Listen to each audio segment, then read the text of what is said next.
Olá, tudo bem? Eu sou o Marcelo Gripa, muito prazer. Está começando mais uma edição do Bytes in Business, que é o podcast da Neoway sobre o poder dos dados para impulsionar negócios. E essa é uma edição diferente, especial.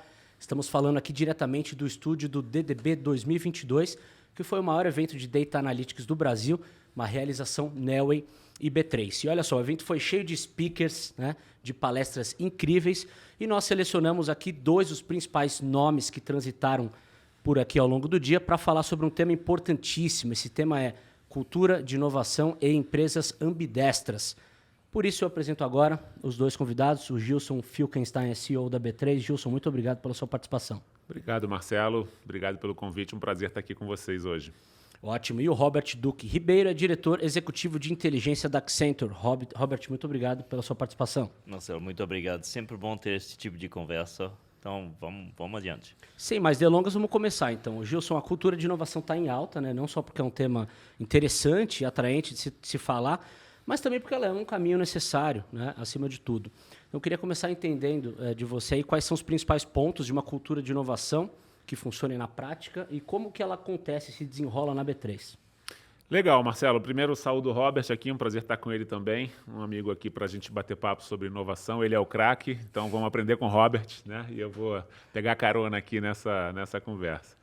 Mas vamos lá. Eu acho que a primeira coisa de uma cultura de inovação é um que eu gosto de mencionar. Ela tem a ver com um olhar para fora, né? Com você ter a disciplina de assegurar que os times estejam olhando para fora para garantir que o cliente tenha a melhor experiência, né?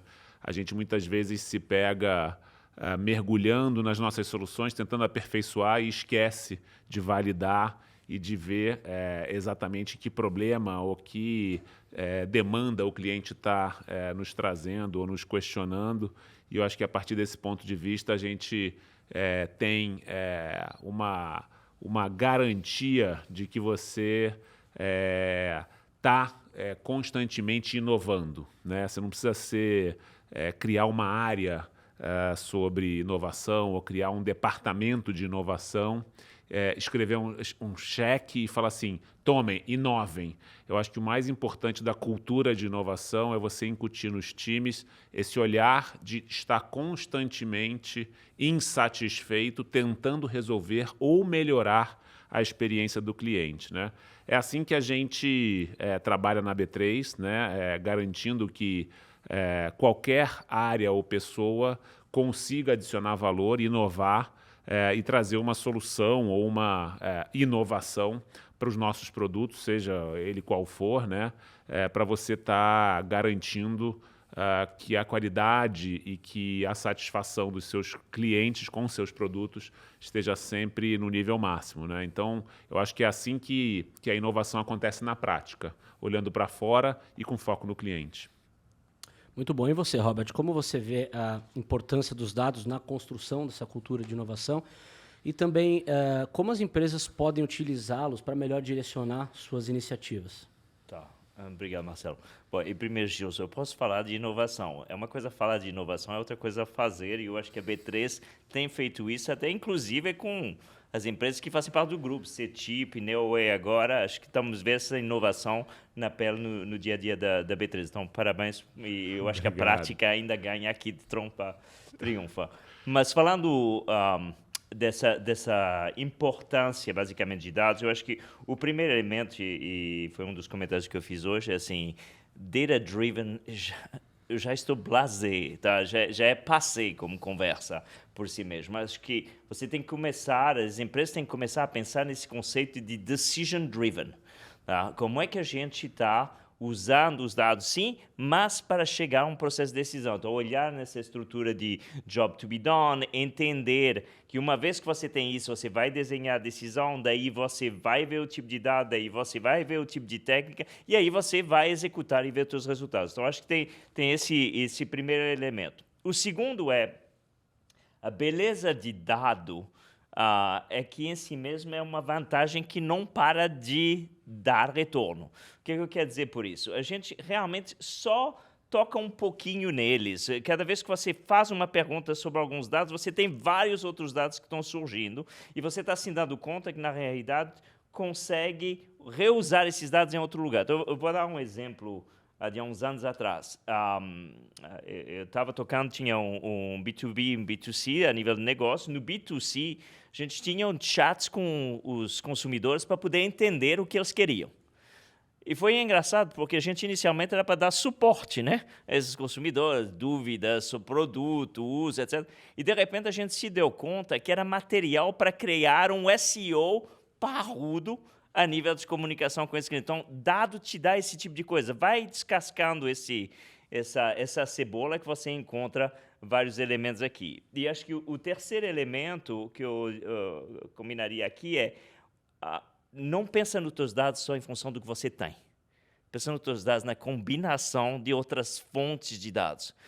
É aquela história, pequeno varejista talvez tenha dificuldade com o Amazon. Mas esse pequeno varejista, mais um outro pequeno varejista, mais um outro pequeno varejista dentro, sei lá, de um ecossistema da Shopify, por exemplo, de repente tem um potencial enorme de concorrenciar os jogadores maiores. Então, tem que pegar essas três dimensões para poder pensar nesse potencial. Interessante que vocês falaram de olhar para fora, né? Ou seja, não Sim. só o próprio ambiente que o Gilson falou, também que você está trazendo de ecossistemas, né, Robert? Sim. Agora, Gilson, na introdução do podcast, eu falei uma palavra que muita gente pode não conhecer, que é ambidestria. Né? E eu sei que você fala muito a respeito. O que é essa tal ambidestria organizacional, que tem ganhado espaço na agenda das lideranças, e por que esse termo está no radar da B3? Legal, Marcelo. Olha, o mercado costuma diferenciar dois grandes grupos de empresas, né? As empresas ditas de valor, que são, vamos chamar assim, empresas bem-sucedidas, que são cujo valor de mercado normalmente é um múltiplo do seu resultado, né? Do seu lucro, do seu resultado consolidado. E as companhias de crescimento, né? Isso se deu muito também com o case de Amazon, que foi um case que durante muitos anos, uma empresa que não deu resultado, mas que cresceu muito e aí depois se consolidou e a partir daquele momento começou a dar resultado. Então, eu acho que a gente tem essa diferenciação por parte do mercado em empresas de valor e empresas de crescimento. A empresa ambidestra, como você está falando, é a empresa que tem esses dois olhares. Ela tem um business, um negócio de valor e ela olha as oportunidades no entorno de crescimento, né? E isso não significa que ela não pode crescer no negócio onde ela já está, mas além dela olhar o negócio onde ela já está, que ela vai sempre ganhar produtividade, ganhar eficiência, ela tenta olhar no entorno dos seus negócios e crescer nessa, né, explorando esse entorno. Então, eu acho que é isso que a B3 tem na sua estratégia, né? Por isso que a gente está junto da Neoway e fez a aquisição da Neoway, justamente porque a gente começou a procurar oportunidades de negócio no que a gente chama de adjacências, né? A gente tem um negócio de tecnologia e serviços, que a gente chama de infraestrutura de mercado de capitais. Esse é um nome bonito, né? A gente costuma dizer, a gente é a cozinha do mercado financeiro, a gente está ali por trás, nos bastidores, garantindo que tudo aconteça da forma mais eficiente possível, que as liquidações, os negócios, as operações, as empresas consigam fazer seu dia a dia, né? Mas a gente tem olhado essas oportunidades de negócios adjacentes, principalmente na seara de dados, analytics, inteligência artificial, e é isso que a gente está fazendo próximo da Neoway, tentando juntar essa experiência que a Neoway tem de plataforma de dados, e busca de dados públicos com dados exclusivos da B3 e aí, de novo, tentando solucionar, né, buscar problemas dos clientes e propor uma solução. E é isso, inclusive, que a gente está fazendo com o lançamento hoje do Hub de Dados, né, do CX1, que é esse o conceito, né, de você tentar trabalhar todos esses parceiros em busca, né, de soluções nesse Hub de Dados. Além disso, a gente também tem aí um fundo de Venture Building, né, chamado L4, que a gente investiu, colocou um valor de até 600 milhões de reais para que a gente possa aumentar nossa presença de uma forma diferente, com pequenas participações em negócios com potencial de crescimento. Então, esse conceito de você garantir que a gente esteja no negócio principal, trabalhando com a Neoway, crescendo em dados, investindo em venture building, né? A gente anunciou, esqueci de mencionar, o Smart hoje também, que é esse conceito de potencializar negócios de startups. Então, tudo isso faz com que a gente, pelo menos almeje ser essa tal empresa ambidestra, que tem um negócio bom, tem um negócio rentável, trata bem os clientes e expande seus negócios e busca negócios de crescimento. É essa a nossa ambição. Interessante. Robert já fez uma provocação sobre o data-driven por si só, né? Que não, enfim, já não tem mais tanto valor. E agora eu quero saber, Robert, dentro desse contexto da ambidestria organizacional, né, que é algo que não só a B3 faz, mas grandes empresas inovadoras no mundo estão fazendo, como ser eficiente, como ter sucesso na estratégia, saindo do óbvio e azeitando toda essa estrutura da jornada data-driven? Tá, então vamos lá, Marcelo. Primeiro, não é que não tenha tanto valor, é que você tem que definir para quê, antes de definir o quê. Acho que esse é o elemento importante aqui, só esclarecendo. Mas, a nível do que precisa se fazer, eu dividiria isso em 3 dimensões principais. O elemento fundacional. Assim, a gente fala de tudo isso, de dados, etc. Assim, continuar investindo na infraestrutura é importante. Porque tem coisas de analytics, de data, etc., que hoje as instituições ainda não sabem, não têm ideia do que vai vir. Então, continua fazendo isso, você vai precisar disso down the road, assim, para frente. Acho que esse é o primeiro elemento. O segundo elemento é o elemento de inteligência. Então, você tem que construir uma cultura. Essa cultura ela tem a ver, ela começa normalmente a nível do CEO. O que isso significa a nível do CEO? Gente, você tem qualquer afirmação, qualquer coisa passando na sua mesa, você tem dados que me confirmem o que você está me dizendo? Ou é opinião? Porque a gente gosta muito de opinião. Então, assim, vamos pôr a conversa nos dados. Da mesma CEO e C-level. Quanto mais isso vai acontecer, mais vai permear na organização, porque a organização vai se dar conta que, a não ser que consiga responder corretamente esses elementos, não vai a nenhum lugar qualquer pedido. Então, acho que esse é um dos elementos importantes a considerar. Então, a fundação, a inteligência. Acho que o terceiro eu chamaria de dispersion, mas tem 2 conceitos fundamentais. O primeiro é você tem que educar uma organização. Eu vou ser talvez um pouco duro aqui. Você tem que educar uma organização quer dizer realmente trazer, primeiro, passar os processos educativos, que não é só assistir a um seminário, é simulação, é case study, esse tipo de coisa, e saber que algumas pessoas, they're not gonna cut it, tipo, não vão conseguir fazer. E that's okay, mas como é que você muda essas pessoas? E aí, como é que você recruta pessoas que batem com os seus objetivos de data-driven insight-led? Como é que a gente faz isso no dia a dia? E para executar, muitas pessoas falam, deixa acesso a dados, ou deixa acesso ao BI para ter insights. Gente, muita gente não sabe o que fazer com isso. Então, um dos elementos aqui diz para eles o que eles têm que fazer. Tipo, veio uma inteligência assim, faz isso. A próxima vez que ligar no call center, esse é o tipo de coisa que você pode fazer com esse cliente. A próxima vez que tiver uma interação na mídia online, é esse tipo de coisa que você...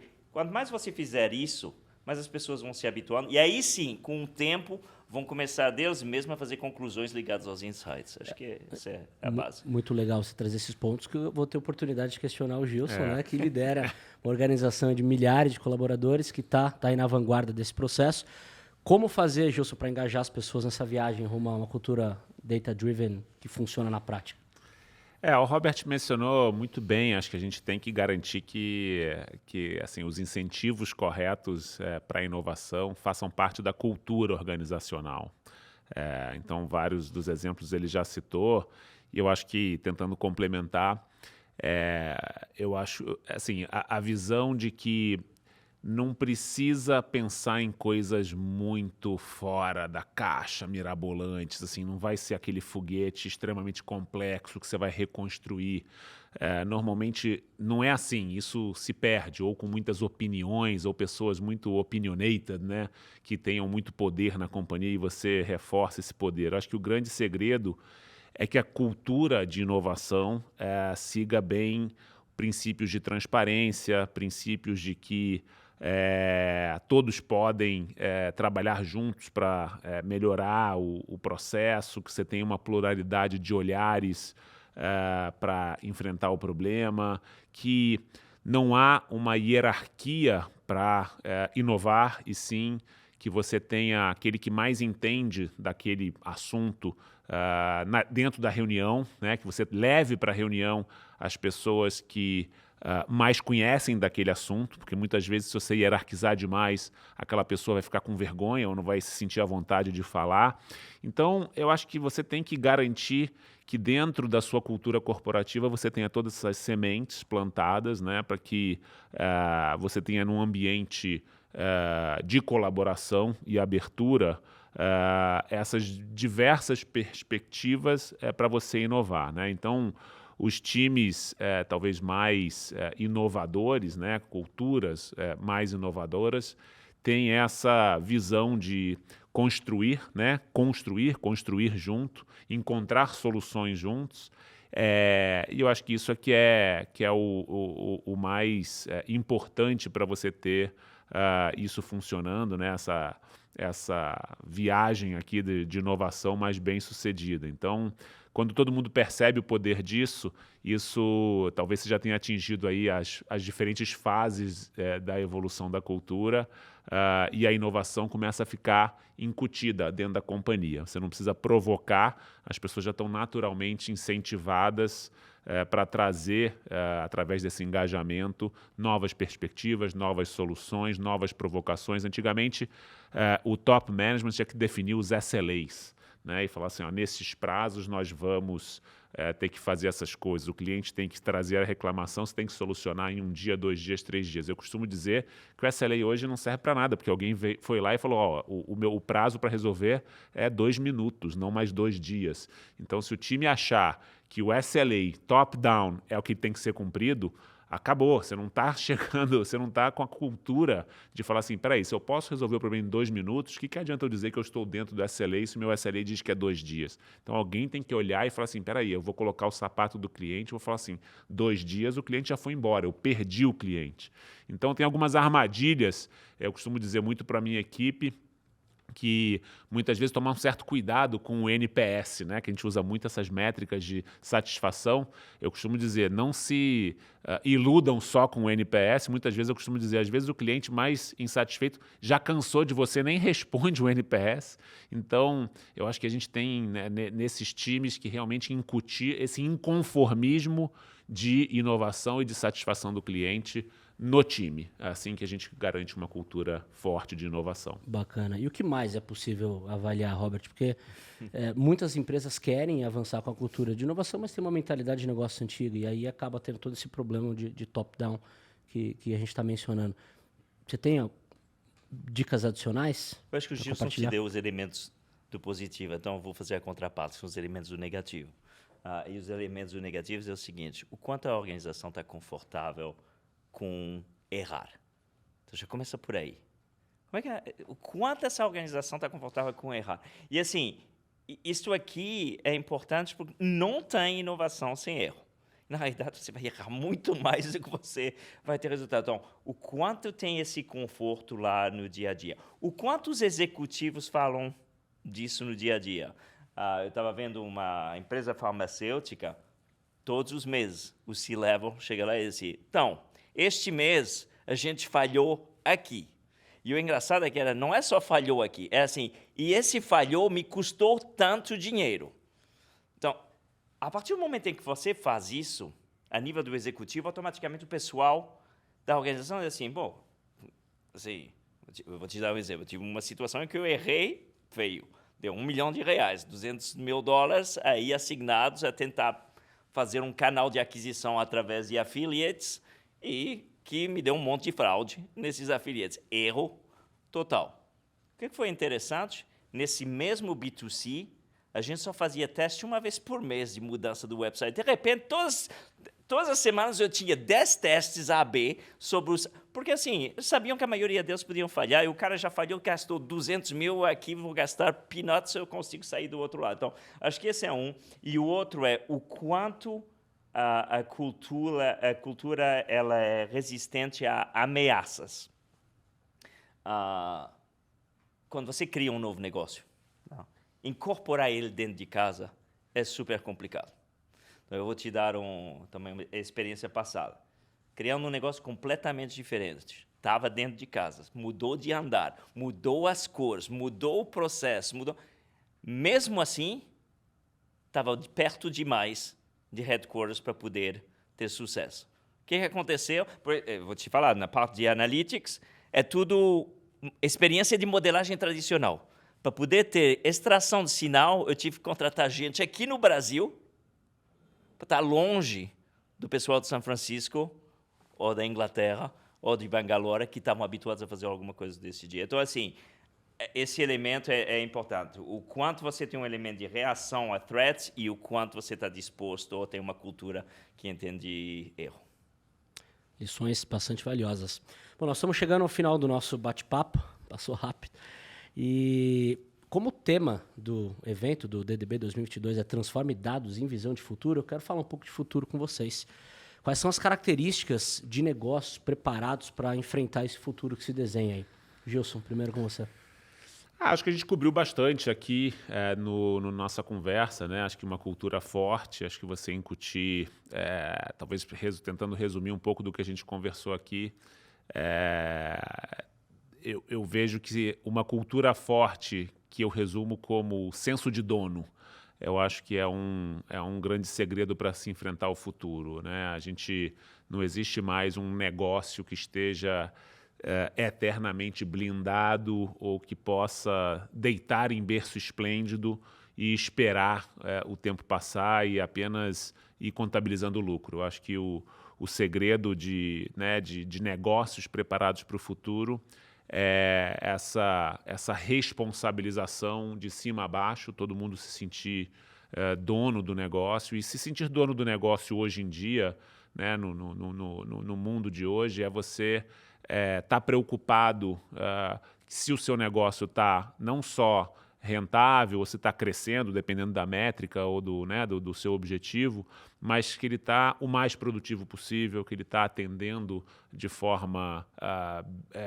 satisfatória e cada vez melhor a quem está consumindo aquele produto, que você está testando, como o Robert comentou, e errando sem point finger, sem culpar ou aniquilar aquele erro dentro da companhia. Então, de alguma forma, eu acho que esse resumo de que quem está com este olhar disciplinado de senso de dono garante que a companhia vai estar aqui em alguns meses, em alguns anos, e que não está acomodada, né? E está constantemente atenta para o futuro, para que essa cultura garanta a perenidade da companhia.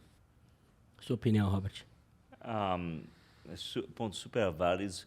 Eu agregaria 2 aqui. Pensamento de largo prazo e assimetria de informação. Então, deixa eu ser bem mais específico, talvez. Pensamento de largo prazo é o seguinte.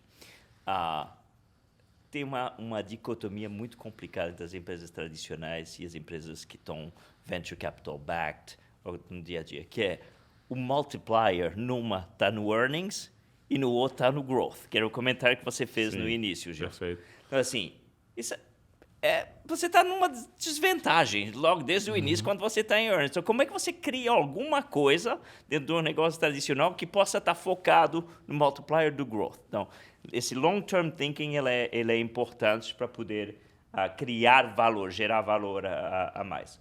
O outro elemento é essa parte de assimetria. Tem uma assimetria muito simples nessas empresas também. Pega a margem de, sei lá, de um banco. Você vai ter o quê? Operating margin, 200 to 1,000 basis points. Você está ali. Pega essa mesma margem no marketplace. 1.500, no pior dos casos, a 4.000, 5.000 basis points. Gente, você não está acompanhando. Não dá. Você tem isso compounded com a visão de largo prazo, e aí você tem uma desvantagem. Então, qual é a história nessa situação? Primeiro, o que eu consigo criar fora e que possa me dar um pouquinho mais de folga em relação a isso? E o outro elemento que é importante é assim, parte do cliente. O cliente está te dando dados. Você tem um monte de dados dentro de casa. Eu tenho várias conversas com os clientes que eu estava nos Estados Unidos, era assim, gente, Por que você tem mortgage, por exemplo, em banco? Por que você tem credit card? Vocês não estão trocando nenhuma informação quando a combinatória dessa informação te põe numa situação completamente relevante e o teu margin sobe drasticamente. Então, assim, você tem que saber esses dois elementos. Eles estão ali, eles são o dia a dia, isso é uma realidade. Então, como é que você tenta sair desse espaço? Daí a importância dos negócios adaptativos, modulares, né? Exatamente. Do ecossistema de dados, por exemplo, o CX1, que foi anunciado hoje aqui. Exato. Bom, ficamos por aqui então com esse podcast, videocast sobre cultura de inovação e empresas ambidestras. Agradeço imensamente a participação do Gilson Filkenstein, CEO da B3. Gilson, muito obrigado. Obrigado pela oportunidade. Até a próxima. E também a participação do Robert Duque Ribeiro, diretor executivo de inteligência da Accenture. Muito obrigado, Robert. Obrigado, Marcelo. Obrigado, Gilson, pela oportunidade. Prazer. Muito bem. E nós temos outros conteúdos aí sobre o DDB 2022 no site da Neoway. Acessem e confiram. Muito obrigado.